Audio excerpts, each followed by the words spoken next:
To'xtamiz. Өте жақсы. Өзінің білгенін қосымшада топ басшысы ретінде өзін үздікті көрсетті. Тоқтамыз. Ақжүніс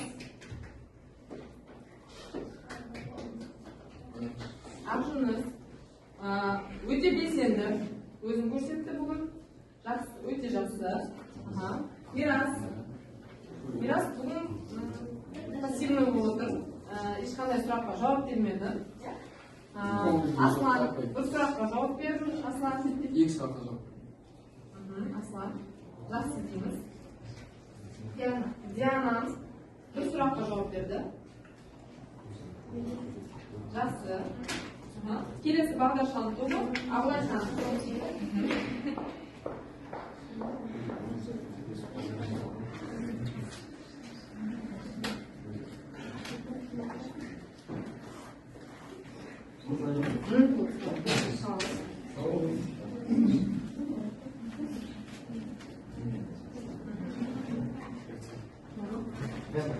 Барлықтарына осы қатысып отырған оқушыларға бүгінгі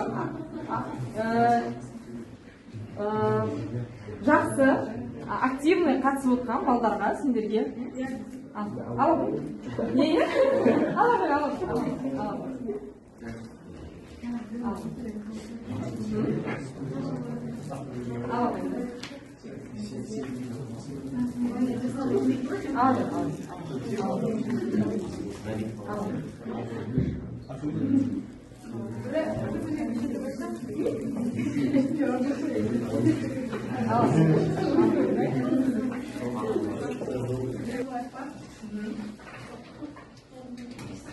үй тапсырмасына электрлік орталықтандыру дегеніміз не? Осы сұрақты үй тапсырмасына алып аласыңдар. Толықтай әдебиеттерден ізденіп, солай ізденіп, үй тапсырмасын орындап келесіңдер, оқып келесіңдер, берілген тақырыпты оқып келесіңдер. Егер де сурет жүзінде көрсетемін десеңдер, әкеліп жазып алыңдар үй тапсырмасын.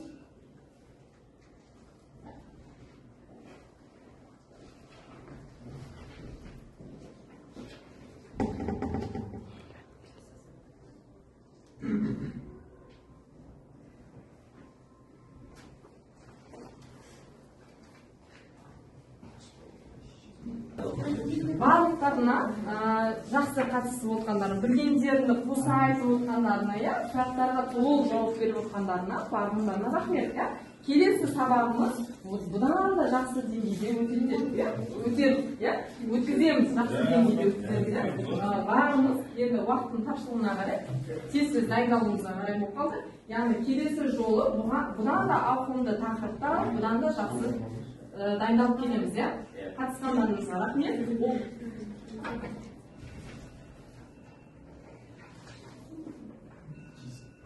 Түсінген жақсы деңгейде өтті ма сабақ не? Әркім өзінің ойын жазады.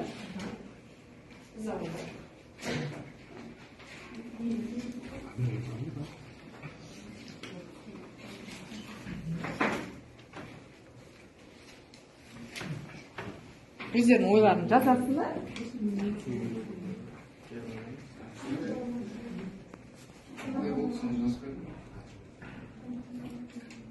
Қоламыз 20 бала, алтынымыз 30 балдан есептелінеді. 30 балдан есептелінеді. Яғни әр команда капитаны әр топқа 3 сұрақтан беріледі. Яғни 3 сұрақтан айналдыру арқылы команда капитаны шығады да сұрақты оқиды. Команда бойынша жауап бересіздер. Жарай ма? Бірінші кім келеді? Кел. Айналдырасың. Қайсыған келді тоғыр? Алтын бізде қанша бал еді? 30 бал еді.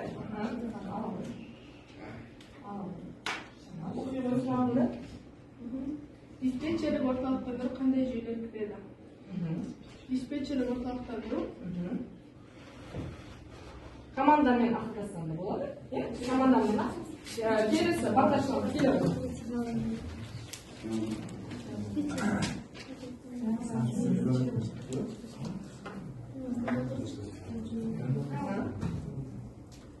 Sınıfsınız bize 10 bal verdi. Жаңа okuyorlar. Burmanın aşağı Burman ақпараттың қызметі ол бірінші жылдан екінші жылға ауысып отырады. Баяғыда пол автомат болған, қазіргі заманда алынған, қазір чисто автоматты түрде атқарылады.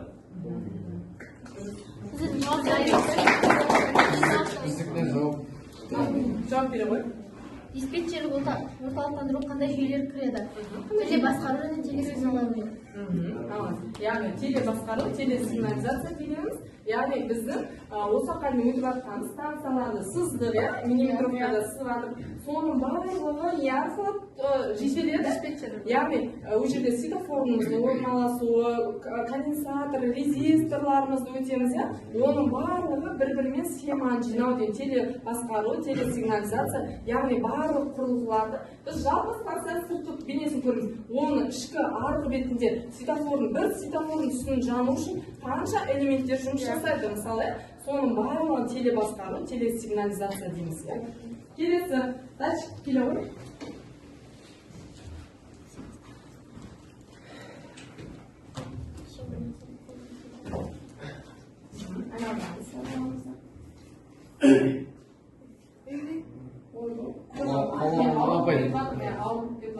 Қолаға тиді ғой негізі.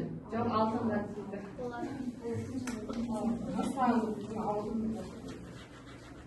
Және айнымалы токпен жұмыс жасайтын тізбектердің айырмашылығы. Тұрақты ток ол аккумулятор арқылы жұмыс жасайды. Ал айнымалы ток болса ол трансформатордан Командада қосып алатындар ма? Қосып аласың. Келесі. Келесі сұрақты.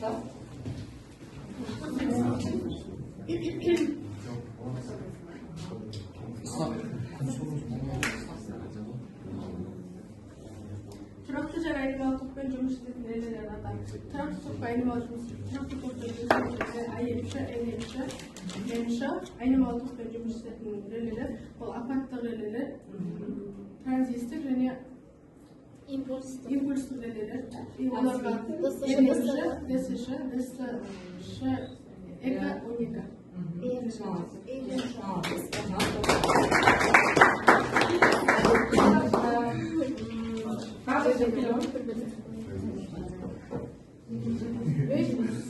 Думаю, Сендер қандай дандар?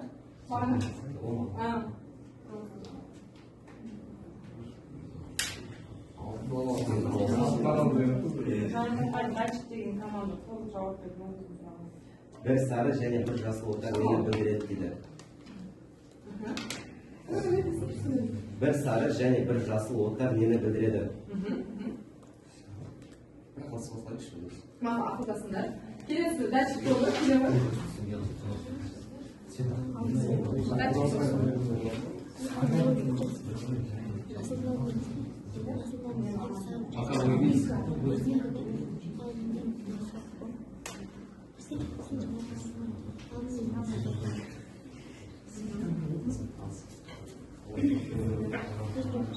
Теміржол көлігінде пойыздар қозғалысының қауіпсіздігін қамтамасыз ету және өткізу қабілетін жоғарылату мақсатында қандай құрылғылар қолданылады?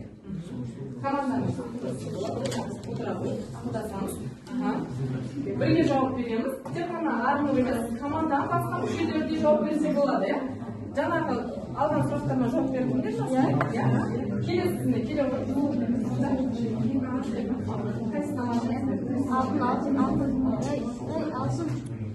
алып қойдыңдар ма? Релелердің ақпараттық қызметі қандай? Релелер жалпы светофорларда қолданылады. Светофорларда маңыздылығын қалады. Ол светофорлардың жанып өшуін және светофорлардың цветтерін ауыстыруын көмектеседі.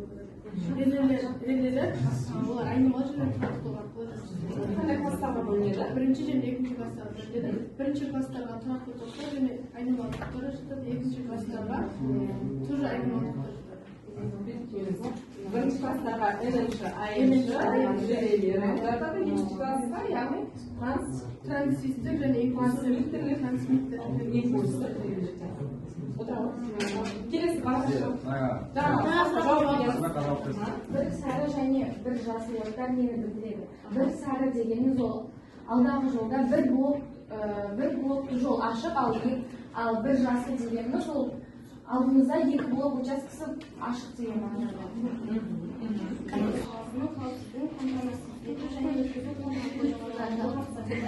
Қандай құрылғылар қолданылады? Signallandırу, ortalıklandırу және блоктауя құрылғылар қолданылады. Молодец. Келесі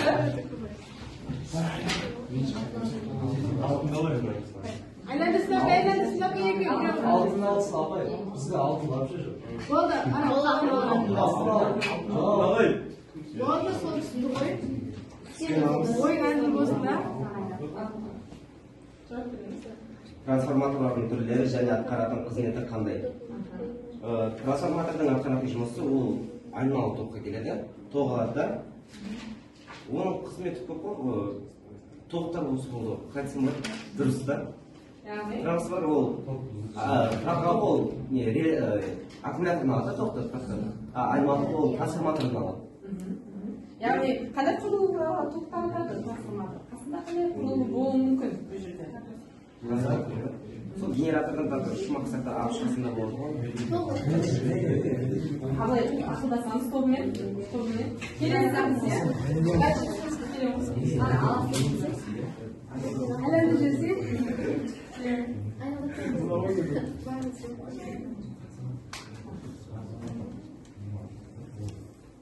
Теміржол автоматика және телемеханика элементтерінен элементтер датчиктер, электрофильтр, сосын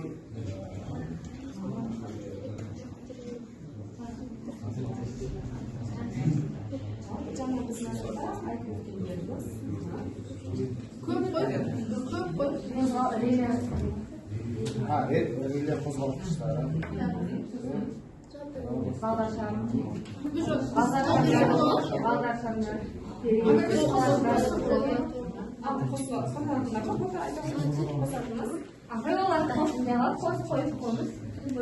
Жоқ, бізге қосамыз. біліп тұрған балаға айтпа демейміз. Айтамын дейді. Айта бер. Датчиктер, релелер, трансформаторлар, электрлік генераторлар, электрлік тоқтаратқыштар, датчиктер.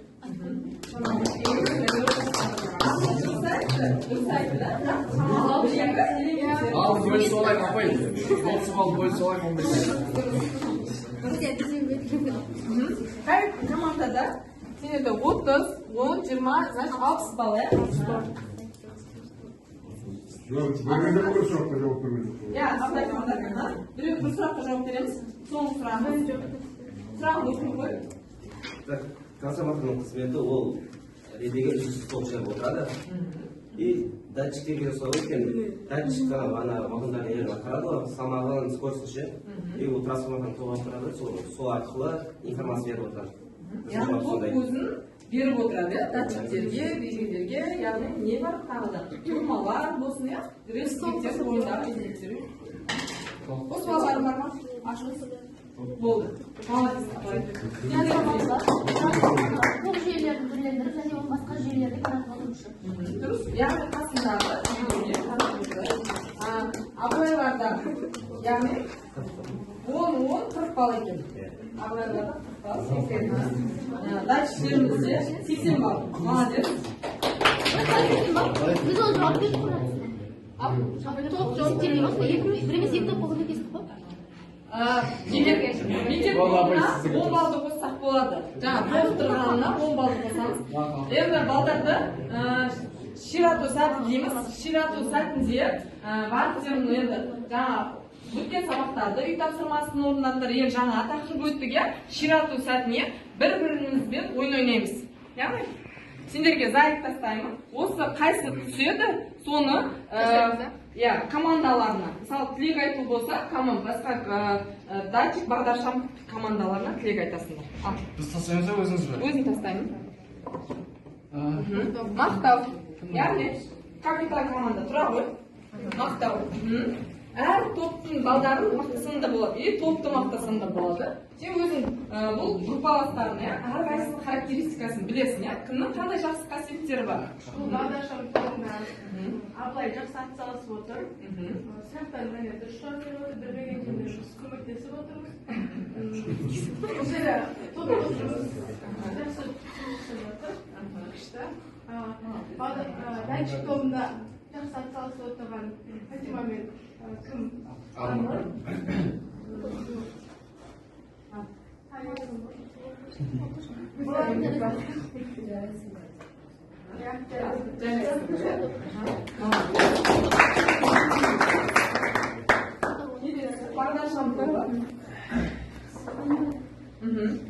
Bir kıyımını жасау. Yani топ бойынша тұрасыңдар да, bir kıyımını жасаймыз, бәріміз тұрамыз.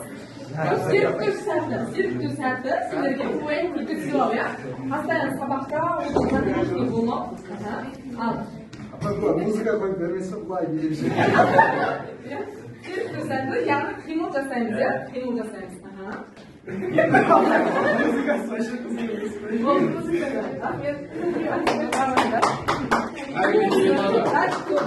Açık тобымызға қарай түсірдің. Апай, келесің.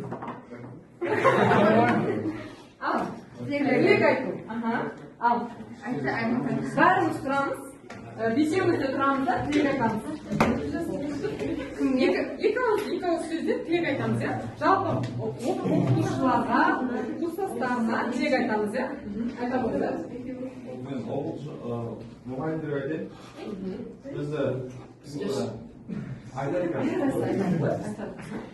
Біз осы темір жолға білікті маман болуға дайындап жатқан мұғалімдерге мың алғыс.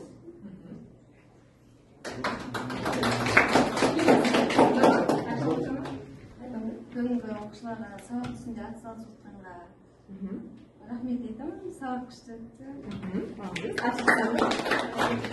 Баршаңызға рахмет, класстарға, мұғалімдерге. Бүгінгі сабақ күшті өтті деп ойлаймын. Сіздерге де сәттілік. Сабақ қызықты және күшті өтті. Рахмет айтамын бәріне. Тек алғаш осы Менге бәріне рахмет айтамын. Оларыңыз бәріңе сәттілік. Оқи беріңдер, биіктерден көріне беріңдер. Енді бүгінгі өткен тақырып бойынша әркім өзінің ойын жазады. Келесі сабақта біз соны шақыруымыз керек. Кім не түсінді, кім не білді, білмеді, кім не түсінбеді. Осы стикерлерге жазамыз. Стикерлерге жазып шығамыз. Ойып атқанымыз НПЦ 2 түрі, жаңаша түрлеріне өтеміз. Яғни бұл жерде помещениенің көп болуы, мысалы кабинеттердің көп болуы, блоктардың көп болуы, мысалы орын алуы деген сияқты. Одан кейін барып жұмыс істеу жағынан жартылай автоблокировка болғандықта, мысалы, одан кейін блокировка, автоблокировка, және басқалары. Яғни станциядағы жалпы аралық, бекет, микропроцессорлық жүйенің тәуелді объектілер орталықты басқару бойынша 3 режимде жұмыс істейтін. Негізгі режим, көмекші режим, апаттық режим. Бізде апаттық нелер болды? Алдында бізде апаттық релейлерді өтуге, апаттық релей, резервный релейлер. Яғни микропроцессорлық РПЦ 2-мізде қандай нелермен негізгі дегеніміз кәдімгі станцияда светофорларымыз тұрады. Олар қалыпты жағдайда жұмыс жасайды. Кіріс светофорымыз, шығыс светофорымыз қалыпты жағдайда жұмыс жасайды. Негізгі дейміз. Көмекші дегеніміз мысалы входной светофорный выходной светофорный болсын, яғни повторительный светофорлар болады, олардың қасында қайталағыш светофорлар, иә, көмекшілер. Апаттық режим деген сол, егер де істен шыққан жағдайда, светофорларымыз істен шыққан жағдайда, релеміз, мысалы контактілер бір-біріне тұйықталмай, светофорларымыз түсін жандырмай, или болмаса жалған ақпарат беру мүмкін, дұрыс айтады Абылай. Яғни қызыл түстің жануының орнына жасыл түс жануы мүмкін, сол кезде жалған ақпарат береді. Жалған ақпарат беру бізде не істейтін апаттық режим, апаттық режим. Оның алдын алу үшін біз не істейміз? Резервті реле қолданады ғой. Автомат түрде өзіне басқарады, анан жүре болғанша. Яғни резервті релеміз қосылады, яғни бізде қосылмай қалу, светофордың жанбай қалу жағдайы болмау керек, бізде 24/7 тәулік бойы бізде светофорларымызда, датчиктеріміз болсын, бұрмаларымыз болсын, жұмыс жасап тұру керек бізде, үздіксіз. Сол үшін бізде микропроцессорлық жүйеміз, MPC2-міз жаңаша түрі екен, жаңаша түрі, яғни уақыт тиімділігімен. Жақсы. Бағдаршамдардың қызметін айтты, түрлерін айтты. Бәкейміз, Аружан. Екі сұраққа жауап бердің, Аружан. Жақсы, өте жақсы. Келесі тобымыз, датчик тобымыз Арнұр. Капитан команда қалай өзінің қызметін атқарып шықты? Аружан. Өте жақсы. Өте жақсы. Фатима, топта өзінің белсенділігі мен сұрақтарға жауап беруіне Фатимаға өте жақсы.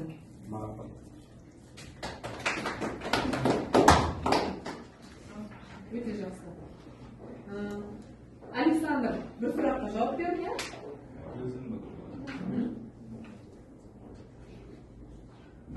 Жақсы. Жанат. Бір сұраққа жауап берді, жақсы. Аймахан?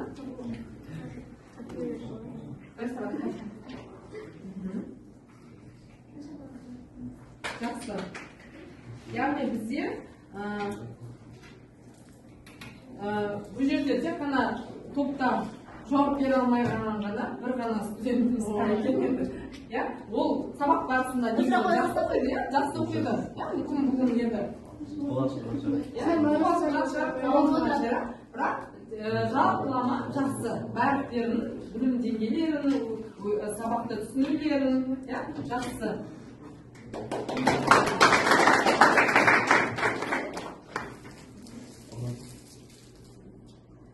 Барлықтарды қатысқандарыңызға, сіздер келіп бізге көрермен болғандарыңызға, біздің балдарымыздың білімін көріп отырғандарыңызға, баға беріп, бал беріп отырғандарыңызға, оқытушылар сіздерге рахмет келгендеріңізге, көргендеріңізге, уақыт бөліп оқушылардың өздері сіздерге рахмет. Бұл оқушыларымызбен енді келесі семестр, екінші семестр сабақ берген кездесе алмайды, енді бұдан кейін соңғы сабағым енді өтіп жатқан, Неге абай? үшінші, төртінші курста жолдамыз деп үміттенемін. Бұдан да ары білімдерді шыңдаймыз, бірге шыңдаймыз деп ойлаймын. Сендерге де рахмет.